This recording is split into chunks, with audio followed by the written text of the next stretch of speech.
Cher Lando, Cher McLaren, nous avons fauté. depuis des années, votre papaye orne le fond de notre grille de départ et attriste nos souvenirs, emplis de votre glorieux passé. Après le JB2 Engine, il était difficile de vous croire à nouveau, de croire en vous. De croire en la résurrection de l'écurie qui nous a fait rêver en 2000, en 90, en 80. Car même si nous n'étions pas nés, nos parents nous parlaient de cette voiture de passion, de domination, de bravoure aussi, qu'a toujours été cet enfant à 4 roues issu de Woking. Et puis Lando est arrivé, Zach, Andrea, et nous avons reçu de beaux discours. Ceux qui nous font espérer, ceux qui nous ont fait croire en le fait que oui, vous alliez à nouveau faire trembler la grille. Spa fut un crève-cœur, Monza une consolation, Sochi un coup de poignard dans le pneu slick d'un pilote qui hurla non, comme pour refuser à voir cette voiture se redresser tel un phénix. Alors oui, on ne vous attendait plus. En tout cas, la semaine dernière, on ne vous attendait plus. Nous pensions, après tant d'années, vous avoir perdu. Alors, nous nous excusons platement d'avoir arrêté de vous attendre. Car comme au premier jour, comme sur un Grand Prix du Japon dans la fin des années 80, comme un Grand Prix de Malaisie 2003, comme un Grand Prix de Belgique 2004, le plaisir de vous voir briller vaudra tous les discours. Alors, vous voulez revenir dans la danse ? Entrez, cette maison des légendes est la vôtre. Merci pour ce Grand Prix de Silverstone. Et Alpine dans tout ça. Allez, c'est parti pour l'émission.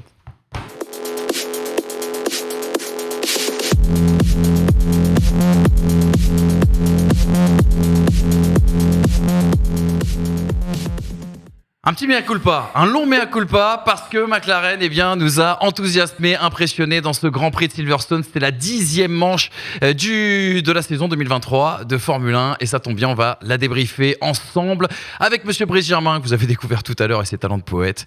Et avec notre invité, Monsieur Frédéric Ferret, grand reporter du côté de l'équipe, qui revient sur ce plateau. La dernière fois qu'on s'était croisés, Fred, c'était du côté du Castellet. Il faisait beau, il faisait chaud.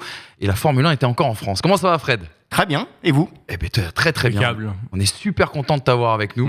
Et voilà, on a fait notre petit mea culpa. C'était un Hamza poil qui n'a long. pas voulu le faire. Parce Alors que voilà, il a- on signale que c'est pour ça qu'Hamza n'est pas dans cette émission aujourd'hui. Il a refusé de faire son Ouais, mea il est au fond culpa. de son lit. Voilà, non, en fait, il est à la plage tranquillement. Il est en Tordu train de d'ego. prendre le soleil. Et il a bien raison, eh bien, évidemment.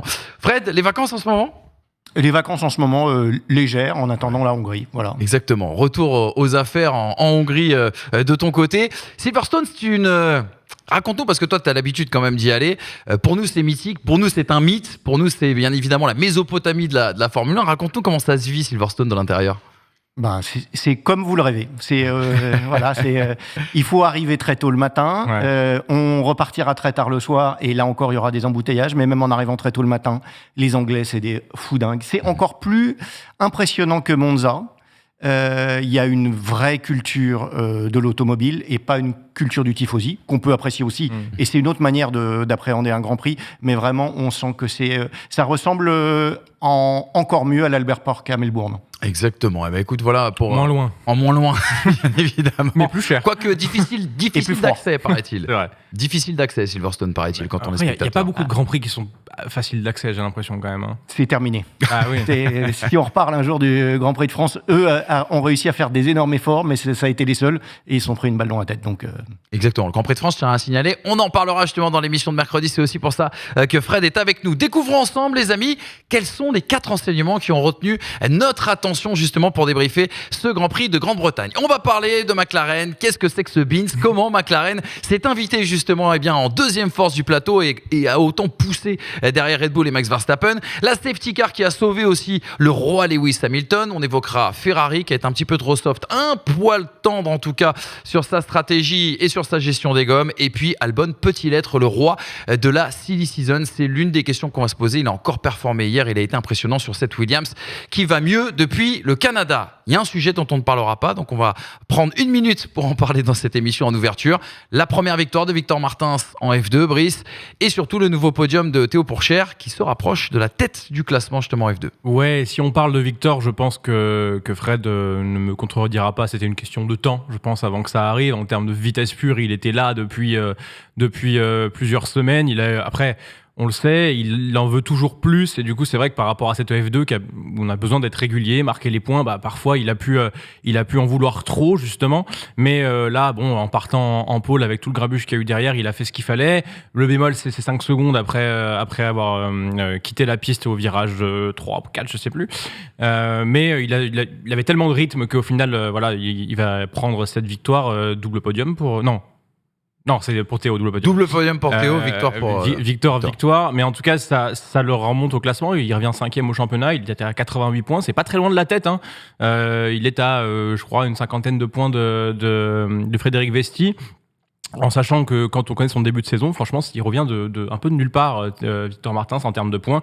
Et puis Théo, cette saison, c'est quand même la régularité incarnée. Il peut parfois manquer un peu de pointe de vitesse, notamment face à Fred Vesti. Si tous les éléments sont alignés pour le Danois, c'est quand même difficile d'aller le chercher pour Théo. Mais là, ce week-end, ça ne l'était pas. Il fait un double podium, une P3, une P2. Et il reprend quand même 3/4 de son retard sur Fred Vesti au championnat. 6 points de retard maintenant.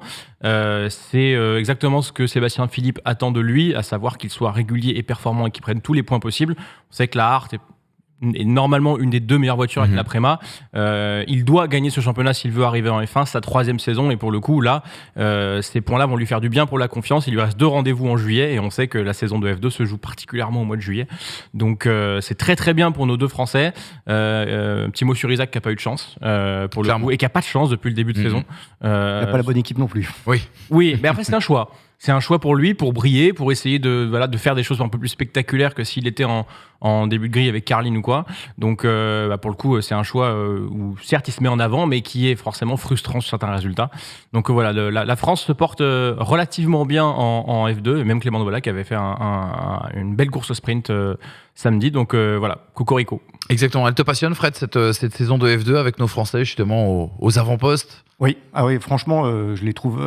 D'un côté, il y a le vieux qui doit assurer et essayer de remporter le championnat, et Victor qui débute et qui, en voulant peut-être trop en faire, a eu un petit peu de mal en début de saison, les accidents de Jeddah en Australie.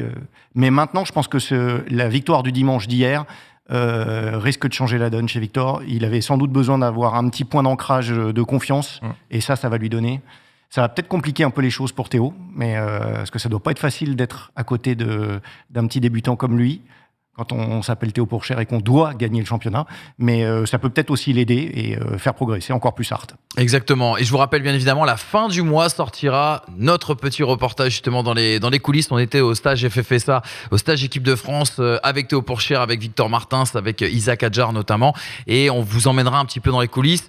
On a vu la V1, elle sort dans quelques jours. Il y a 2-3 petites choses à retravailler au montage. Mais à la fin du mois, on sera bien sûr en mesure de vous le proposer. Voilà pour cet avant-propos. Je propose tout de suite qu'on revienne à la Formule 1, qu'on revienne à ce Grand Prix de Grande-Bretagne et qu'on attaque le débrief d'un Grand Prix pas comme les autres.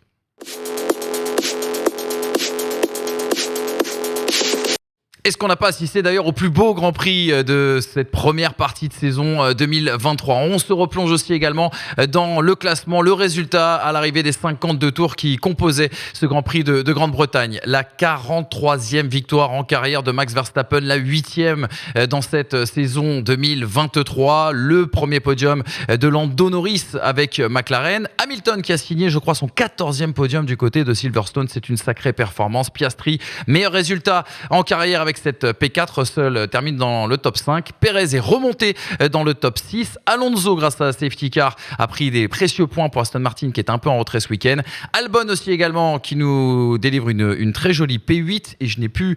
oui, et puis les 2 Ferrari surtout qui voilà, exactement, qui concluent ce top 10. On part tout de suite sur le premier enseignement. Il faut bien évidemment parler de McLaren. Regardez plutôt avec ce tableau. La McLaren, la fusée McLaren, telle que l'a appelée notamment Lewis Hamilton. Nouveau package chez Piastri, c'était le package dont disposait Lando Norris la semaine dernière du côté de l'Autriche. Lando Norris qui avait une petite nouveauté, c'est ce nouvel aileron avant qui semble être en tout cas efficace. Les 2 McLaren qui partaient P2, P3 en qualification, qui ont réalisé un envol parfait, peut-être aussi parce que Max Verstappen avait raté le sien.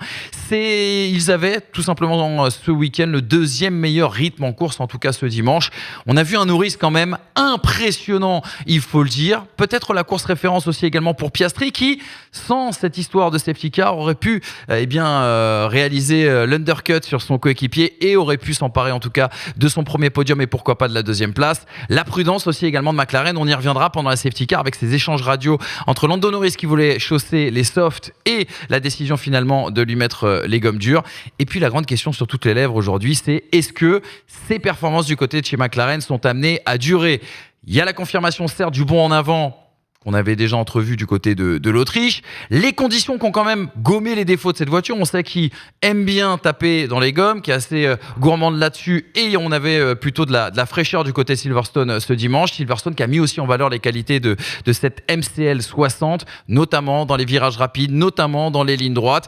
Et puis la Hongrie qui sera désormais le juge de paix avec ces virages lents, là où justement le bas blesse pour cette McLaren.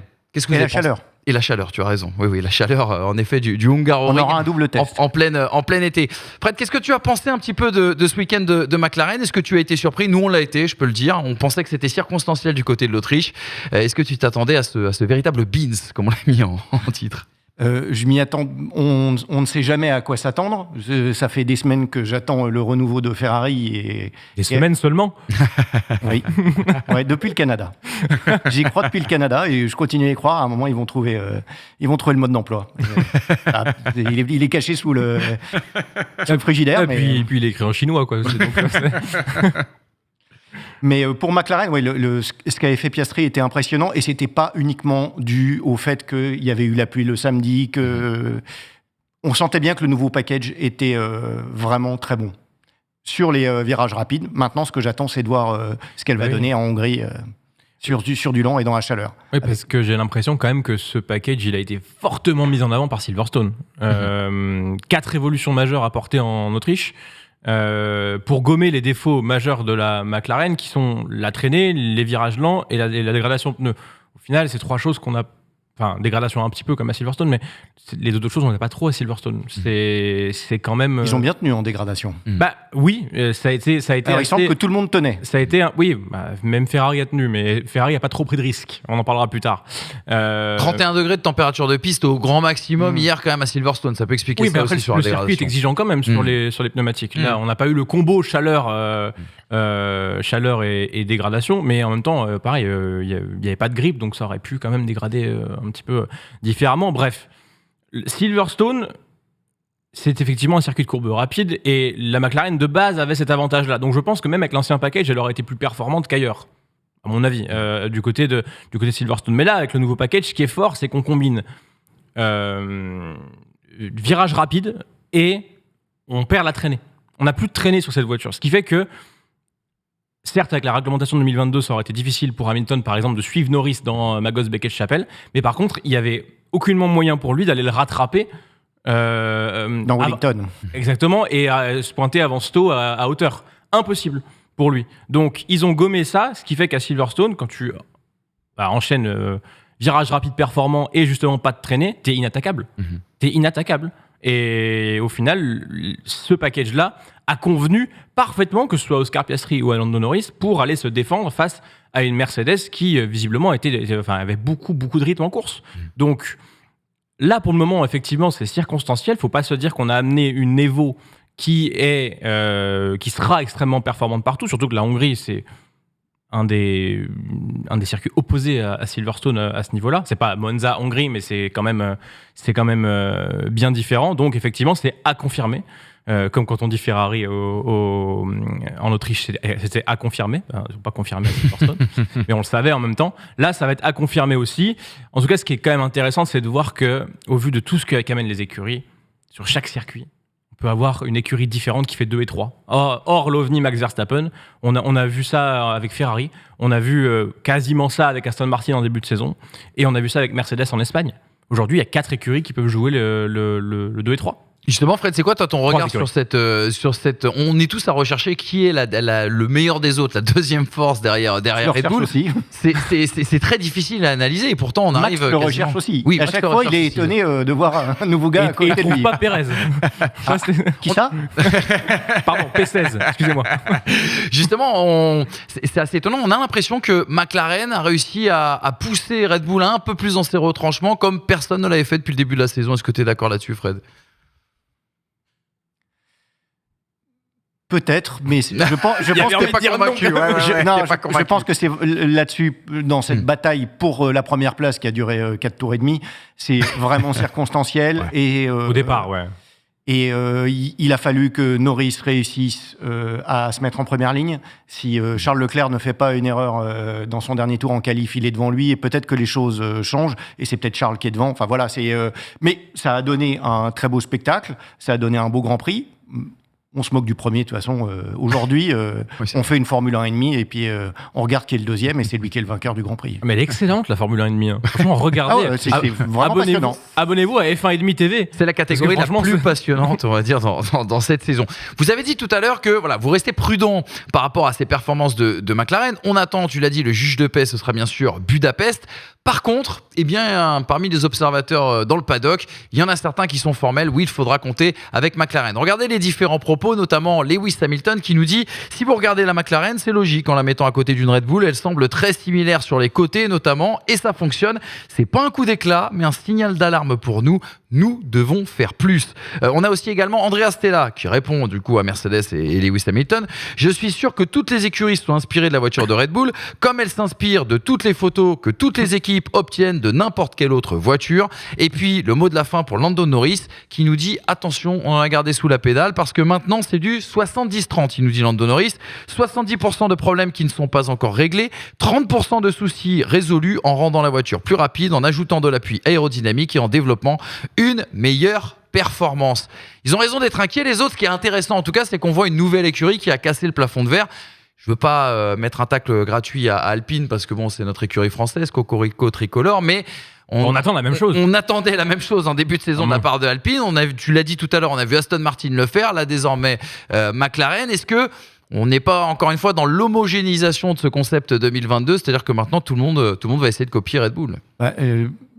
Sans doute que oui. D'ailleurs, Lewis Hamilton, quand il dit ça, c'est parce que ça fait un moment qu'il pousse auprès de Mercedes pour qu'il ait les mêmes pontons. Et quand on parle des pontons, on sait très bien que ce n'est que accessoire et c'est avoir le système de fond plat qui permet une meilleure adhérence. Mais c'est manifestement la solution. Même les petites, les Anglais appellent ça Louvre, les petites cuvettes de la Ferrari ont commencé à évoluer pour s'affiner et ressembler à celle de la Red Bull.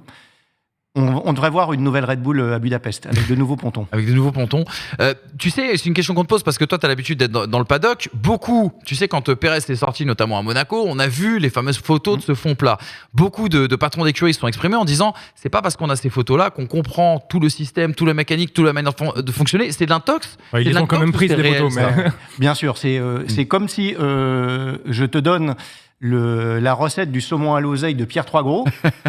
T'auras pas le talent de Pierre Troisgros pour faire le même saumon à l'oseille. Mais en revanche, tu arriveras à faire quelque chose qui ressemblera, si tu as un petit coup de main, à un joli saumon à l'oseille façon Troisgros et qui te permettra de finir deuxième sur le podium devant P16. Oui, parce qu'en même temps, t'as tellement... La vanne, je viens de la voir. Je viens de la refaire.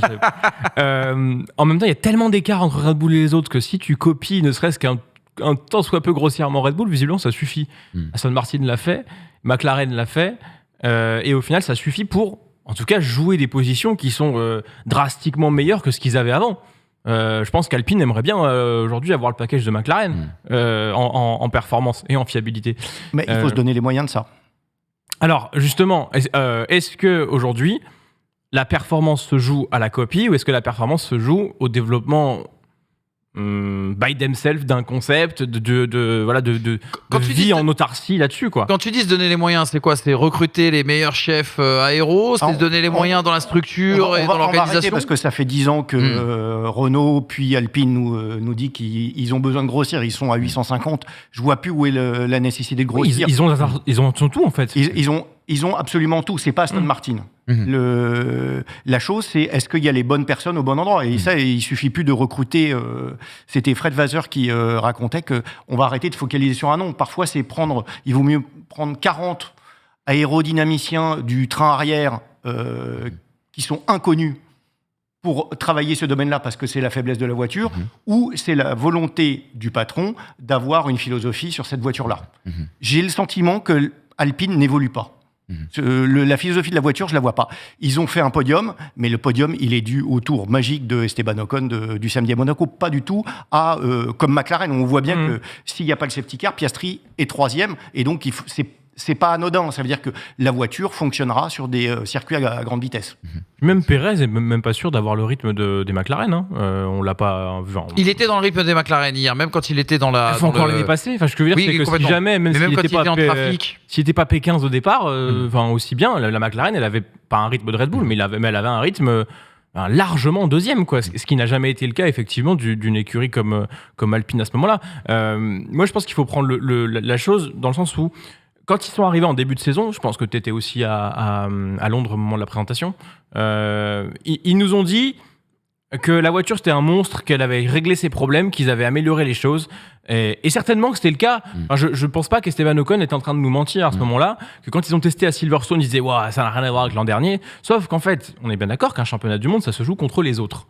Si les autres progressent plus que toi, tu régresses. Bon, aujourd'hui, ils peuvent pas se dire on a fait des bons en avant là-dessus. Quand tu vois que en face, c'est pas des bons en avant, c'est des bons de planète en planète ce qu'ils font. Aston Martin a gagné plus d'une seconde. McLaren, en un package d'évolution, a gagné une seconde sur Silverstone. Parce que McLaren avait une poubelle en début d'année. Ah oui, clairement. Et ils s'en sont rendus compte tout de suite. Ils ne se sont pas mentis. Ils ont dit au revoir. Au revoir, c'est fini. On met la clé sous la porte. Maintenant, on va attendre le temps qu'il faut. Châssis B. Exactement. À la façon New Way de la MP418 ou MP419, je sais plus. C'est on met la clé sous la porte jusqu'à ce qu'on ait un nouveau fond plat et une nouvelle idée pour la voiture qu'on a ratée. Ça peut arriver. Et c'est la preuve aussi également que la restructuration de McLaren porte ses fruits. On avait dit l'année dernière qu'il y avait un problème de corrélation entre les résultats qu'il y avait en soufflerie et CFD et ce qu'on voyait en piste. Là, on a quand même l'impression que les nouveaux outils dont dispose McLaren, et il y en a d'autres qui vont arriver d'ici 2025, les aident en tout cas à arriver avec ce nouveau concept. Toujours les corrélations. J'ai l'impression que les souffleries, en fait, l'hiver, ils mettent la clé sous la porte et puis quand il faut relancer, il faut 3 mois ou 6 mois ou 9 mois. Je crois que ça sert un peu à masquer les problèmes sincèrement, il faut construire une philosophie de voiture. Quand vous discutez avec Pierre Vacher sur la manière dont il construit sa voiture, il explique que c'est pas juste avoir moins de traînées, plus de ou pas de deg. C'est pas ça le problème. Parce qu'en fait, si vous avez une bonne philosophie de voiture, vous pouvez choisir de beaucoup dégrader vos pneus, mais d'aller très vite, et donc de faire un arrêt de plus que les autres, ou d'avoir une voiture qui va préserver. C'est un ensemble. Voilà. Et c'est vraiment le concept d'une philosophie. Chez Ferrari, ils se sont trompés dans la philosophie de la voiture. Quand Fred Vasseur est arrivé, il a mis du temps à se rendre compte pourquoi l'équipe précédente, et le fabuleux David Sanchez qui vient de débarquer chez McLaren, donc je lui souhaite bonne chance pour l'an prochain pour faire une voiture aussi bien, ils sont totalement trompés sur l'objectif de cette voiture 2023. Donc maintenant, ils sont obligés de faire avec ça et d'essayer de régler cette voiture qui n'est pas performante. Alpine, j'ai le sentiment... on part un peu à l'aveuglette. On a une voiture, je te mets un nouvel aileron avant. Mais un aileron avant, c'est 1/10. C'est pas avec 1/10 qu'on peut espérer revenir sur Mercedes ou Ferrari. Ce que tu veux dire, c'est qu'au final, c'est une question globale. C'est-à-dire que peu importe les évolutions que tu vas amener, si ta philosophie de base n'est pas saine, tu vas grappiller des miettes quand d'autres vont prendre des gâteaux. Exactement. Donc au final, McLaren, en faisant ce choix-là, et comme Mercedes, à la rigueur en W14B, elle avait une vraie philosophie de se dire non, on repart de zéro sur autre chose. On peut pas aujourd'hui se dire qu'on va réussir à revenir sur McLaren, sur Aston Martin ou sur Mercedes si on part d'un principe simple qui est que on est 6e force et on veut passer 3e. Tu peux pas faire ça avec une voiture que tu évolues juste. Il va falloir l'a changé parce qu'effectivement, comme le dit Fred, c'est un package qui est totalement global. Et peut-être que Alpine en début de saison, s'étant vu 4e force, s'étant vu jouer avec le rythme des Mercedes, s'est peut-être dit ça suffit d'améliorer les choses. Il va falloir, parce qu'on n'est pas loin quand même. On va quand même pas prendre un risque de repartir de zéro et d'être finalement derrière si on a bossé 6 mois sur un concept pour au final régresser. Et peut-être que justement ce milieu un petit peu dans lequel ils étaient les a rendus un peu frileux, je sais pas, sur le fait d'aller changer leur concept. Ou alors ils ont vu que leur voiture était totalement ratée et ils sont déjà en train de faire la 2024. Exactement. Et pour ne pas prendre trop de risques, ils sont silencieux et puis quand ils auront une merveilleuse A524. On sera là pour le dire, bien évidemment. McLaren, juste pour un point comptable, reprend 12 points d'avance désormais sur Alpine. Après le début de saison, catastrophe. Il faut qu'on avance. On a 30 minutes d'émission. On a beaucoup parlé d'Alpine. Félicitations quand même à McLaren. Juste pour te poser la question, parce qu'on a donné notre avis la semaine dernière, Lando Norris, c'est bien un crack, Fred. On le savait déjà. Moi, celui en lequel je crois très fort, c'est Oscar Piastri. Oscar Piastri, exactement. Parce qu'il a que 10 Grands Prix dans les pattes et qu'il a Lando Norris à ses côtés et qu'il n'a pas fait une erreur depuis le début de saison. Oui. Franchement, il méritait ce podium. Exactement. Et il remontera sur la boîte, ça paraît certain, en tout cas dans sa carrière. Parlons du deuxième enseignement, parlons de Mercedes, parlons de Lewis Hamilton. Le roi Lewis qui a bien été aidé par la safety car. 11e podium de suite à Silverstone. Je vous ai dit que c'était le 14e podium. Il a 15 podiums lors d'un Grand Prix de Grande-Bretagne. Le départ compliqué qu'il a vu perdre déjà 3 places. La piste fraîche qui a permis justement à Mercedes d'avoir un meilleur rythme que prévu. Ça semblait être la 3e force en tout cas ce dimanche. Eux qui sont toujours quand même à la recherche d'un bon train arrière. Il en a beaucoup parlé, Lewis Hamilton, tout au long de ce week-end. Ils disaient avec un très bon train arrière, normalement, on devrait pouvoir progresser dans la hiérarchie. Il a été aidé par cette safety car parce que Piastri et les Ferrari s'étaient arrêtés justement avant bien que Magnussen abandonne en pleine piste. Et puis, on signalera quand même qu'il a été impuissant derrière Norris après le restart, malgré le fait qu'il ait chaussé des gommes soft, certes usées, mais Norris était parti, bien sûr, avec des gommes dures, toutes neuves devant lui. Et puis un petit mot quand même sur George Russell qui a fait un très beau week-end mais qui n'a pas été récompensé. Il y a eu ce premier relais quand même sensationnel en soft. C'est lui qui a montré d'ailleurs que ces softs pouvaient durer aussi longtemps. Il a passé 28 tours avec. Il est malgré tout resté bloqué derrière Leclerc, ce qui a un peu pourri sa course. Il y a eu le super dépassement ensuite sur son deuxième relais sur Charles Leclerc, donc au 31e tour. Et puis il s'arrête avant la safety car et malheureusement il se retrouve piégé et terminera finalement 5e.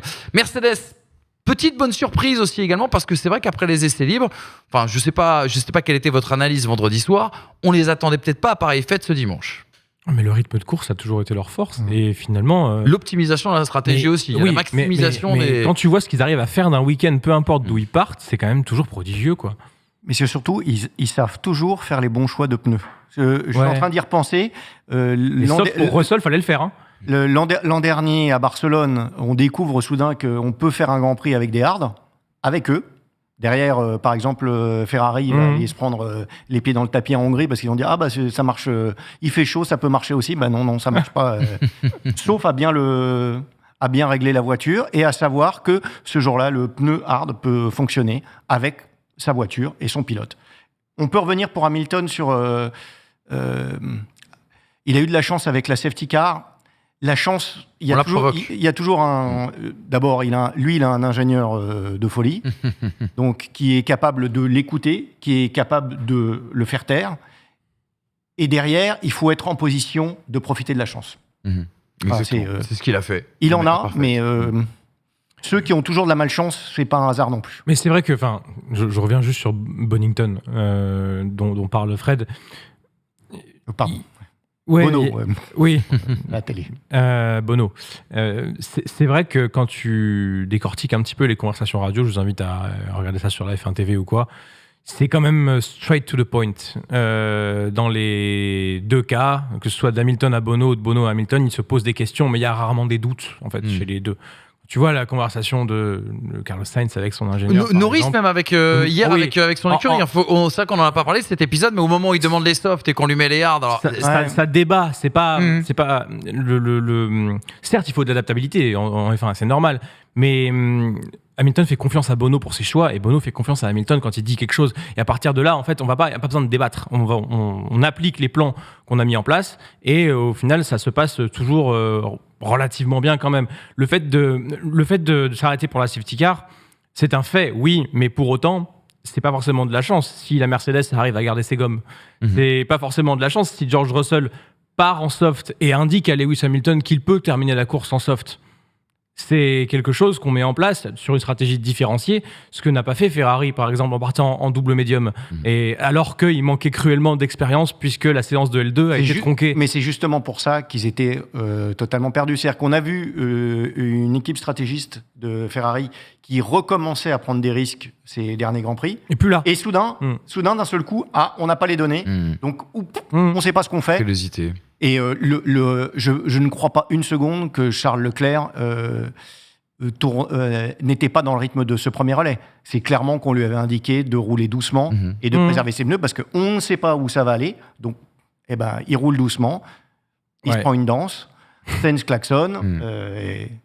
Et ça, on va en reparler dans quelques instants, ce sera le prochain enseignement avec les explications notamment de Fred Vasseur. Tout ça pour dire que justement, en fait, Hamilton et Russell, ils exploitent 99% du potentiel de la monoplace parce qu'ils savent où ils vont. Ils savent comment le pneu va dégrader, ils savent comment ils veulent mettre en place les choses et s'ils ont des trucs à tester, ils le font sur une voiture qui va être moins bien positionnée, quitte à prendre un pari, ce qui était le cas l'année dernière avec Lewis Hamilton, où on prenait tous les paris sur lui en début de saison pour que justement on aille chercher ce qu'on comprend pas sur la monoplace. Et là, cette année, c'est un peu plus le tour de George Russell parce que parfois en qualification, il est un peu moins bien que Lewis Hamilton, mais au final, ils partaient hors top 6 tous les deux. Il me semble, je sais plus combien ils sont qualifiés, mais 8 Hamilton, je crois, ou 9. Ouais, c'est ça. Ils font 3 et 5.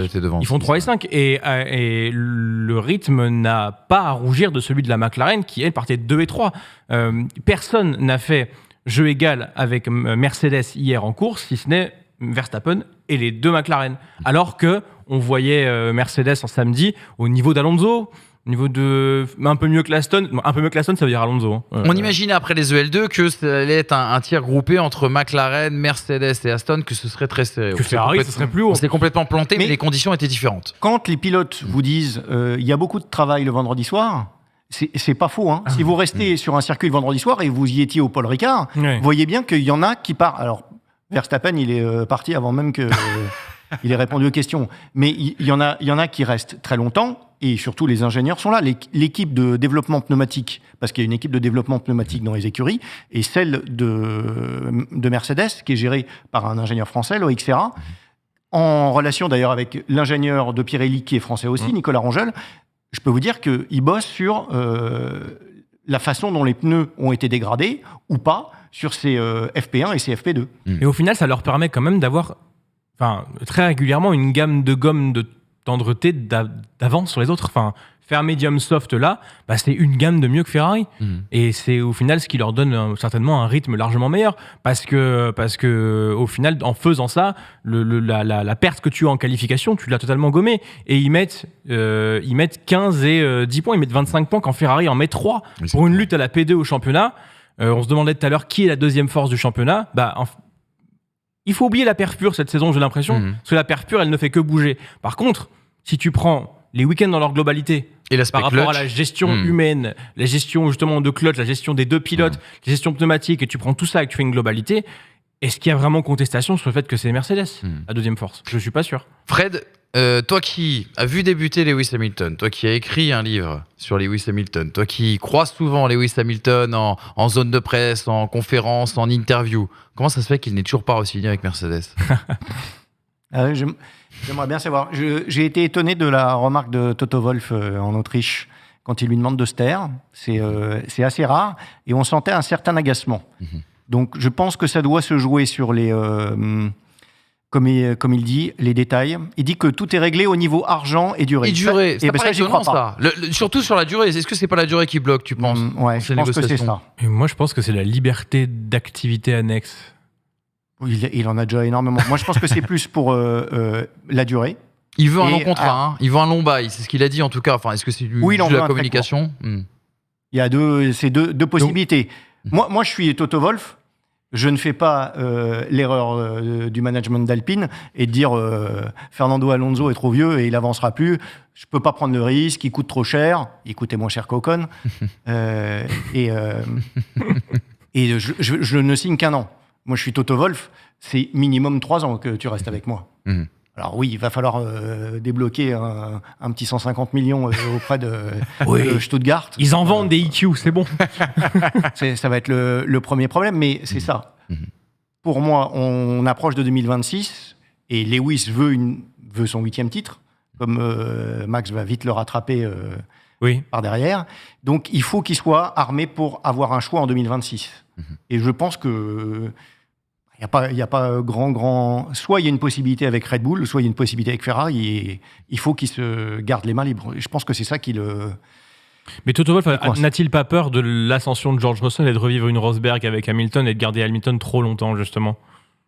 Parce que sinon, je vois pas l'intérêt, je vois pas pourquoi Toto Wolff rechignerait à re-signer Lewis Hamilton.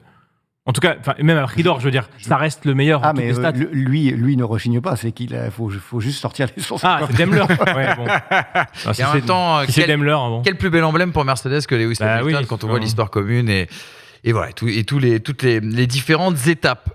Voilà pour Mercedes. Passons au 3e enseignement. Vous avez commencé à en parler tout à l'heure. C'est Ferrari et sa frilosité, on peut le dire, véritablement ce week-end, hanté par cette question de la dégradation des pneus. Alors vous l'avez dit, il y a eu peu de roulage en EL2, pas de roulage même pour Leclerc, peu de données sur les pneus soft, peu de données même sur les médiums. Ils n'ont pas été assez agressifs, l'a dit Fred Vasseur sur les relais, par peur justement de cette dégradation. On a même cru qu'ils étaient victimes de dégradation et du coup qu'ils devaient lever le pied. Et donc il manquait de rythme. Des arrêts effectués un poil trop tôt. À partir de là, ils ont été tous les deux piégés par la safety car. Et puis en rythme de course, je le disais, on les voyait, en tout cas sur la première partie de course, derrière McLaren et Mercedes en rythme. Et puis il y a un peu du rififi aussi tout au long de ce week-end chez Ferrari. Il y a Sainz qui désobéit pendant la qualification, ce qui a provoqué la colère de Charles Leclerc. Sainz qui avait eu quelques mots aussi également dans la semaine précédant ce Grand Prix de Grande-Bretagne. L'Espagnol qui s'en est pris aussi également à Ferrari suite à la gestion lors de la sortie de la safety car, puisqu'il voulait, comme Leclerc, piter une deuxième fois pour changer de pneus en vue de la fin de course. Ça a été refusé, où il y a eu un peu incompréhension ou de longs échanges à la radio qui n'ont pas abouti. Et ça n'aurait rien changé. Et ça n'aurait rien changé.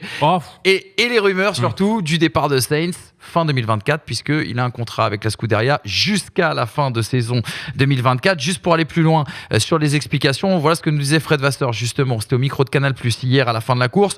On n'a pas eu de problème de dégradation, on n'a juste pas été assez ambitieux. Vendredi, on n'a pas fait un long relais en stop. La dégradation nous paraissait importante. Ça nous a mis sur la défensive avec les pneus en vue de la course. À la fin de la course, avec des pneus qui avaient 30 tours, eh bien, on ne faisait qu'améliorer les temps, bien sûr, autour. On n'a pas assez poussé alors qu'on avait de la marge.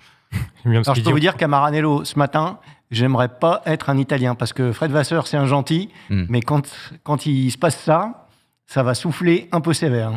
C'est étonnant quand même. Pour le problème de MGUH, tu veux dire? Par rapport au vendredi? Non, pour tout. Pour tout. Pour non, parce l'ensemble que de je la pense gestion. que c'est un court-circuit sur... Bah oui, c'est ce qui semblait être le cas, parce qu'ils ne savaient pas trop d'où ça venait, donc à partir de là... Mais c'est juste de ne pas avoir... ils les poussent depuis le début de l'année à prendre des risques, et là, c'est tout le contraire. C'est une gestion de père de famille. Mais surtout que j'ai pas compris pourquoi... Alors, enfin, la déclaration de Fred Vasseur, alors ça se trouve, tu me diras que c'est anecdotique, mais quand il dit on n'a pas roulé vendredi après-midi, il y a juste Charles qui n'a pas roulé vendredi après-midi. Carlos, il peut ramener les données aussi. Ouais, mais tu peux pas faire de comparaison. Donc, par rapport au style de pilotage, tu veux dire? Et du coup, de la dégradation qui va être différente chez Carlos et Charles?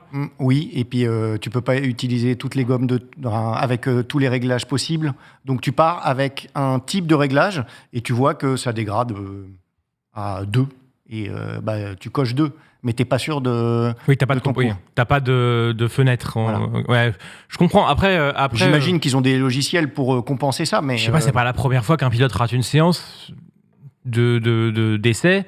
On voit bien que maintenant que les week-end sprint, on n'a qu'une séance d'essai. J'ai l'impression que ça a conditionné tout le week-end de Ferrari. Ce vendredi après-midi manqué par Charles Leclerc. Et à un moment, quand même, ils ont suffisamment de données, à peu près, pour être un tout petit peu plus ambitieux quand tu es la Scuderia Ferrari et que tu pars 4e et 5e, normalement. Là, je sais pas, j'ai l'impression d'avoir... Enfin, quand il dit on n'a pas eu de dégradation, bah oui, ils n'ont pas poussé. C'est sûr, hein. Mais ça montre bien qu'ils sont aussi, hantés ça montre bien qu'ils sont hantés par cette histoire de dégradation. qu'ils ont hâte de terminer avec ce concept 2023. On sait qu'ils pourraient avoir un concept qui ressemblera plus à Red Bull l'année prochaine. Ça va même plus loin parce que c'est une peur qui est ancrée depuis les années 2020. C'est sous l'ère Binotto, on ne parlait que de ça. Et quand vous alliez à Maranello le lundi matin, on rentrait à l'usine. Je ne sais même pas si c'est le vrai problème.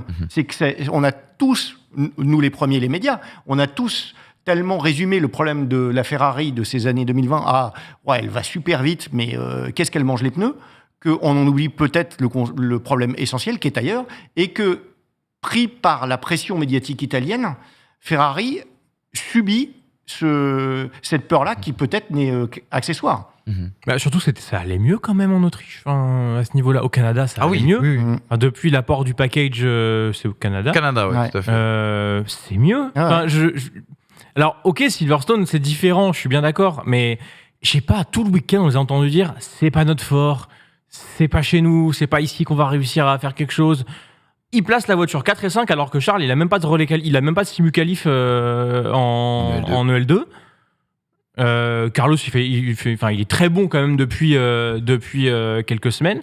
Je sais pas, il y a un pessimisme ambiant, on dirait une écurie française. Non mais c'est vrai. Il manque une. Tu parlais de Prost Grand Prix. non mais un truc, la loose à la française, tu vois. J'ai l'impression qu'on a la loose à l'italienne là. Je sais pas pourquoi. Ça ressemble pas à Ferrari, ça ressemble. Enfin, tenter quelque chose. Après. Si, ça ressemble au Ferrari des mauvais jours. Oui, le Ferrari récent, malheureusement. Mais pas le Ferrari métronome qu'on a connu il y a 20 ans. On a évoqué le rififi un petit peu entre Leclerc et Sainz. Alors, d'un point de vue extérieur, on a l'impression que Sainz, qui a toujours été très très bon politiquement, en tout cas au sein de chez Ferrari, on a l'impression qu'il y a une sorte de rébellion, qui prendra une sorte même de liberté, de libre critique, en tout cas vis-à-vis de Ferrari, et que ça s'intensifie sur les dernières semaines. Julien Febvre de Canal+, a raconté quand même tout le week-end que fallait se méfier, on en parlera tout à l'heure, une possibilité d'Albon dans la Ferrari. C'est quoi ton analyse, toi, sur le line-up ? Est-ce que, et on sait que tu es assez proche de Frédéric Vasseur, que tu es parti à Maranello pour faire une très très belle interview d'ailleurs pour l'équipe, est-ce que on pourrait avoir un changement dans ce line-up ? Est-ce que justement Fred Vasseur serait tenté de mettre sa patte, mettre ses décisions Forcément, ça va être un de ses prochains chantiers, mais pour l'instant, il en a un énorme, et c'est pour ça qu'il a demandé à ses pilotes et au management de ses pilotes de surseoir à cette idée de contrat. On a un contrat de 18 mois, c'est pas maintenant qu'on va en discuter, et ça agace la famille Sainz, père et fils, parce que eux disent mais je n'ai plus l'habitude de finir une saison sans savoir où je vais aller dans 2 ans. Bébé. Si ça te plaît pas, pilote pour Ferrari quand même. Si ça te plaît pas, Latifi non plus, hein. Il n'avait pas cette assurance-là au bout d'un moment. Et je trouve que et c'est vraiment dommage parce que son week-end en Autriche était très bon. Jusqu'au dimanche, où je trouve qu'il en a beaucoup trop fait. Mais de faire la pleureuse, ça ne joue pas en sa faveur, alors qu'il bénéficie auprès de Fred Vasseur d'une image de marque qui est impressionnante. C'est l'homme de l'ombre qui construit parfaitement la philosophie de travail que souhaite Vasseur dans le Ferrari qu'il imagine. Parce on avait longtemps dit quand même que c'était le choix de Binotto et que si on avait mis Vasseur... On avait dit que c'était le choix de Leclerc aussi à l'époque. Alors, on nous avait raconté, je ne sais pas si c'est vrai, mais que Leclerc aurait été... Tu peux nous dire si c'est une bêtise d'ailleurs, que Leclerc à l'époque aurait été consulté et qu'il n'aurait pas été contre l'arrivée de Carlos Sainz. C'est vrai ça ? C'est faux. D'accord. Bon, tu vois, on nous raconte des conneries aussi hors antenne. Mais c'est pour ça qu'on cite pas. C'est pour ça qu'on l'avait pas dit. Exactement. Voilà pour Ferrari, les amis. En tout cas, on va terminer avec peut-être un prochain pilote Ferrari. On croit Julien Febvre, c'est ce qu'il nous a raconté sur Canal tout au long du week-end. Alex Albon, encore une performance de choix. 3e course de rang à lutter pour les points, 2 arrivées dans les points sur les 3 dernières courses. Les 3 dernières courses, ça équivaut aussi également aux évolutions apportées du côté de Montréal, qui semble en tout cas bien fonctionner.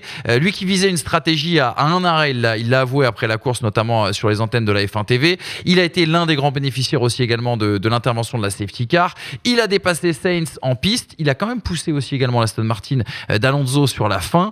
Et puis à noter aussi également, on parle beaucoup d'Albon, mais Sargent a peut-être fait sa course référence, en tout cas depuis ses débuts en Formule 1, avec cette jolie 11e place. Albon, au centre des convoitises, on l'a dit, l'un des pilotes les plus en vue du moment. Une rumeur insistante qu'il enverrait chez Ferrari en 2025, ça paraît tellement loin que je ne sais même pas si on va le commenter. Et peut-il revenir dans le giron Red Bull et mettre la pression sur Perez? Là aussi, ça paraît quand même très hypothétique. Alex Albon, est-ce que c'est pas le coup de cœur de cette saison 2023, Fred? C'est l'un des coups de cœur de cette saison 2023. Il y en a plein, moi je trouve. On parlait du petit Piastri. Oui. Quand il va monter sur le podium, vous en ferez votre coup de cœur. Mais Albon, maintenant, c'est un vieux de la vieille. Et il a tout de suite montré ce qu'il valait. Il s'est fait mettre à la porte comme le pauvre Gasly parce qu'il n'avait pas le niveau. Et en fait, on se rend compte qu'il a le niveau de Sergio Pérez. Pas un problème de niveau, c'est un problème de voiture. Il pilotait une voiture qui n'était pas à lui, c'est pas pareil. Et le niveau, il l'avait. Ah bref. Et donc voilà, et il faut également saluer le travail de Williams. On a fait le panégyrique de McLaren, oui. Mais James Vowles, en arrivant chez Williams, a fait un travail de dépoussiérage intense et ça faisait vraiment de la peine pour Williams, une écurie aussi historique que McLaren, et de voir la chute dans laquelle il semblait incapable de sortir. C'était vraiment triste à voir. Lui, en débarquant de chez Mercedes avec le savoir-faire d'une écurie multiple championne du monde, a dit bon bah ok, ça on arrête. Là, moi j'ai besoin de recruter. C'est pas comme chez Alpine. Je suis vraiment, je suis dans une écurie Kakoshim. Il faut remettre tout à neuf. Retirer la poussière, mettre des gens intelligents, et ça marche en 4 mois, parce que la voiture de l'année, alors lui, pour le coup, a la bonne surprise, contrairement à Fred Vasseur, c'est qu'il a une voiture qui est une belle évolution de celle de l'année dernière, donc, ok, on va pas marquer beaucoup de points, et derrière, Albon vous exploite la voiture de manière merveilleuse, et vous fait des 7e places, comme qui rigole. Et Albon est à 5 points de Pierre Gasly. Ça, c'est fou, ça. Albon est à 5 points de Pierre Gasly. Et il a mis 10 points sur les 4 derniers Grands Prix, Alex Albon. Donc, Et Gasly est incapable de le passer hier, hein.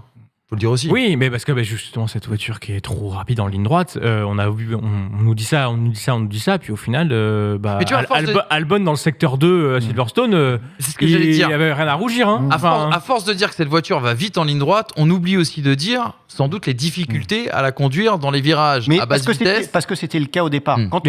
Quand on est une petite équipe, qu'est-ce qu'on fait en début d'année? On sait qu'on ne pourra pas se battre avec Red Bull ou avec Ferrari. Donc on va choisir de faire un package qui va briller sur quelques Grands Prix, qui seront Bakou, Spa, Monza. C'était le cas de Sauber dans les années 2010. Et il l'avait déjà fait en 2021 aussi, Williams, à l'époque. Avec Jos Capito qui avait introduit un peu cette philosophie. Exactement. Quand vous êtes un petit, mais c'était la philosophie de Force India. Souvenez-vous de le Fisichella qui fait 2009, un podium exact. Ah, ça, c'est pas. Pole position et P2. C'est et ça, il ne gagne pas uniquement parce qu'il n'a pas le Kers. Sinon, Raikkonen ne peut pas se défendre.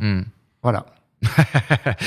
Donc, Williams a commencé avec ça. Et une fois que vous avez un peu restructuré les choses et que vous avez une voiture qui commence à être carrée, et ben on peut commencer à faire une vraie voiture de course qui est capable de résister dans toutes les conditions. Et notamment, être bon dans le secteur 2 à Silverstone, c'est pas juste aller vite en ligne droite. Oui, voilà. Pas ça. Vraiment, là, ils ont quand même prouvé quelque chose. Hein. Quand tu voyais les secteurs violets d'Albon dans le secteur 2, tous ceux qui se sont moqués du fond plat de Monaco, là, et des photos qui avaient été prises après l'accident, je sais plus si c'était Sargent ou Sargent, je crois. À Monaco, James Vowles est en train de les regarder avec un grand sourire en disant regardez, je veux dire, sur le circuit le plus aéro de la Terre, au final, notre monoplace, elle tient le parquet. Alors, elle est bien pilotée. Elle a plein de défauts, certes, mais en attendant, Alex Albon en fait quelque chose pour permettre à Williams de jouer quelque chose sur ce championnat. Ça fait depuis 2015 qu'il joue rien, Williams, au championnat, à part une 9e place ou une 8e place parce qu'une écurie les atteint. Mais je vous rappelle 2019, le line-up, c'était quoi? C'était Kubica, Latifi? Non, pas Latifi encore. Kubica, Russell? Oui, Kubica, Russell, oui. Ou sinon, le jeune Stroll, non? Non, 2019, il était c'est Russell. Oui, Russell, Il fait son Q2 en Hongrie. Hongrie. on parle de Q2. C'est 0 point toute la saison.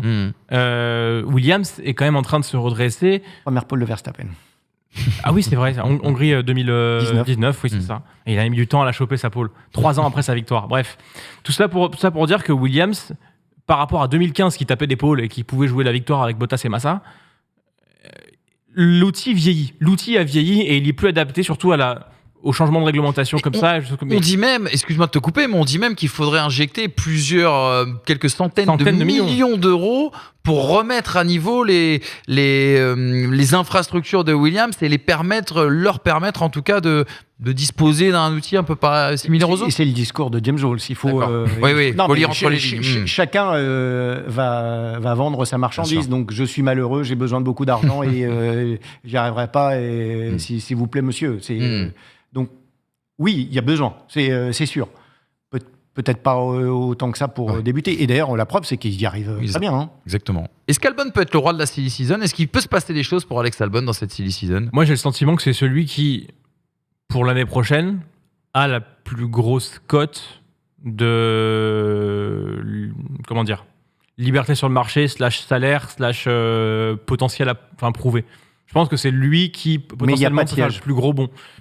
Il n'y a pas de siège, ça se libère un siège, Fred. Est-ce que Carlos Sainz ne va pas quitter la Scuderia ? Alors, s'il y en a un auquel je ne m'attaquerai pas, c'est Carlos Sainz, parce que j'imagine que le contrat rédigé par papa doit être un peu compliqué et que si vous voulez vous débarrasser de Carlos Sainz, il va falloir payer très cher. Ah non, mais moi je ne te parle pas de se débarrasser de Carlos Sainz, je te parle du fait que s'il n'a pas son contrat, il a dit qu'il voulait partir. Là, c'est ce qu'il déclare. Oui. Alors effectivement, moi je prends les déclarations comme elles viennent. Toi effectivement tu es dans le paddock, c'est différent. Tu sais lire entre les lignes davantage que nous. Pour toi il peut pas partir même si... Non mais tu es invité dans un 3 étoiles Michelin et entre l'invitation et le jour où tu y arrives, tu as perdu une étoile. Tu dis oh bah non, le guide Michelin de cette année il vous a retiré une étoile, ça m'intéresse plus. Tu vas quand même y aller. Aux 2 étoiles ? Ouais. Mais s'il y a un 3 étoiles qui veut te débaucher. Alors d'abord, il n'y a aucun 3 étoiles qui viendra débaucher Carlos Sainz. Et la seule optique de Carlos Sainz, père et fils, c'est de partir chez Audi ou d'aller récupérer la place chez Mercedes que Toto Wolff ne lui accorderait que peu si Lewis Hamilton venait à faire un... Donc j'y crois pas une... Pour moi, c'est Audi 2026 pour Carlos Sainz et c'est tout. Je me suis toujours demandé pourquoi Red Bull ne s'était jamais intéressé à son propre pilote, à savoir Carlos Sainz, quand on voit les choix qu'il a fait, quand on voit les résultats qu'il a eu à peu près partout. Il n'a pas été mauvais chez Renault, il a été bon chez McLaren, chez Ferrari il a gagné une course. Alors, je sais pas. Juste un truc politique que j'ai oublié peut-être. Ouais. Qu'est-ce que j'ai oublié ? Ça s'appelle Toro Rosso 2015. Oui, ça s'est pas bien passé, mais... Et il y a un monsieur qui s'appelle Jos Verstappen qui n'a aucune influence chez Red Bull, mais qui peut éventuellement je vois pas qui c'est. faire comprendre. Et un retour d'Alex Albon chez Red Bull, c'est impossible ? Là, ils sont dans un tel... Je vois pas qui peuvent prendre. C'est pas Lawson. S'ils prennent Ricardo, c'est... Mais Albon est toujours sous contrat Red Bull ou pas ? Est-ce qu'il est encore prêté à Williams ? Ou est-ce qu'il est sur contrat Williams ou Mercedes ? Mais je pense qu'il est sur un contrat Williams tout seul, mais je pense que tout peut se racheter. Là, pour le coup, c'est, comme tu disais, les slash en termes d'argent, là, pour le coup, c'est un pari à prendre. Je pense que c'est le plus intéressant aujourd'hui, Alex Albon. Même si tu l'as déjà vu à côté de Verstappen. Et tu l'as vu au volant d'une voiture qui était inconduisible pour lui, parce que c'était une voiture faite pour Verstappen. Cette deuxième voiture, c'était une broyeuse de pilotes. Et surtout aujourd'hui, je pense que Albon, comme Gasly l'a prouvé en redescendant chez Toro Rosso, quand soudain on n'a plus rien à prouver, et aujourd'hui Albon n'a plus rien à prouver, on sait que c'est un pilote de F1, maintenant il est là pour les 10 prochaines années. Et puis il kiffe.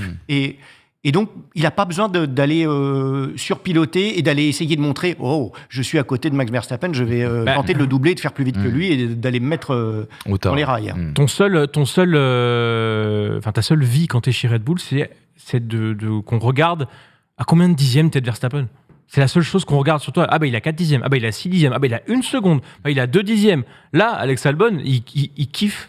Il part d'une position et il essaie d'en tirer le maximum sans pour autant que qui que ce soit vienne lui dire t'as pas été devant lui, t'as pas été devant lui, t'as pas été devant lui. Les pilotes Red Bull n'ont qu'un seul comparatif, c'est juste le mec qui est en train d'atomiser le début de décennie. C'est un peu compliqué. Heureusement que Sergio Pérez est arrivé avec une Red Bull qui était davantage, beaucoup moins, comment dire, nerveuse et sauvage que pouvaient l'être les prédécesseuses avec celle de Gasly et celle d'Albon. Heureusement que Perez a ça pour qu'il soit resté 3 saisons chez Red Bull. Donc aujourd'hui, Albon, comme l'a dit Fred, c'est la même chose que Gasly, c'est une renaissance qui l'installe et qui lui donne une crédibilité dans une écurie qui est bas de tableau, mais qui aujourd'hui peut donner, à mon sens, envie, au moins une écurie de milieu de tableau, d'aller chercher un pilote dont il a quand même prouvé certaines choses, quoi. Enfin, ce qu'il prouve chez Williams depuis 2 ans, on se disait quand même que la transition avec Russell allait être très dure, que le comparatif avec George Russell allait être très dur pour Alex Albon parce que George Russell arrivait à utiliser cette monoplace. Vraiment, non seulement il n'a pas à rougir, mais en plus j'ai l'impression qu'il fait davantage d'exploits que ce que pouvait faire Russell au volant de la Williams. Exactement. Williams c'est peut-être meilleur aussi. Parce que Sargent fait mieux que Latifi aussi. Exactement. Tiens, une petite réaction. Alex Albon, c'est une vidéo qui nous a été fournie justement par l'écurie Williams, forcément enthousiaste après cette 8e place en Grande-Bretagne. Okay, amazing day. Another points finish for us. That's 2 in 3 races, so I have to say, credit to everyone. We've been flying all weekend. The guys have done an amazing job as always. And now we're moving up on the constructors with P7. I think we're tied with Haas, which means a lot for us. We've got a few more races, I think, where we're going to be good as well. So, it was an amazing day and also a great race from Logan. I think he did a great job. So, luckily or unlucky to not get a double points finish, but lucky to get the safety car at the midway point. I do think we've had the pace all weekend. It's just struggled a little bit at the start, and then by the end of it, we were fighting with Fernando. Happy to get to hold off Charles, and happy to have overtaken Carlos. That was it. Il est heureux d'avoir dépassé Sainz. Je ne sais pas si lui envoie un message pour la suite, mais en tout cas, on sera ici pour commenter tout ça. Merci à Williams de nous avoir fourni d'ailleurs cette vidéo. Voilà, on essaye comme ça de vous sortir des petites réactions avec l'aide notamment des écuries. Voilà pour cette émission. J'espère que vous vous êtes régalés. Merci beaucoup Fred, merci beaucoup Brice d'avoir été avec nous. On se retrouve mercredi. Juste avant, petit point sur le classement. Juste une information à vous donner. Regardez le classement, sortez la calculette. Max Verstappen est en tête du classement des pilotes, mais aussi du classement des constructeurs. Avec 52 points d'avance. C'est quand même quelque chose. Voilà, pour le reste, je vous laisse tirer bien évidemment vos conclusions. Mercredi, on a rendez-vous avec une autre vidéo. Fred sera avec nous, Brice aussi, et on accueillera aussi également Pierre Guyonnet Dupéra. Vous avez bien compris, le sujet, ce sera le Grand Prix de France. À quand le retour du Grand Prix de France? On a vu la sortie du calendrier 2024. Il n'y a pas de Grand Prix de France en 2024. Est-ce qu'on peut espérer pour 2025? Pourquoi a-t-il disparu du calendrier? Qu'attend la Formula One de la France? Et quelles solutions s'offrent pour nous, Français? On en parlera, ce sera mercredi. Rendez-vous à midi pour parler de tout ça. Salut les amis!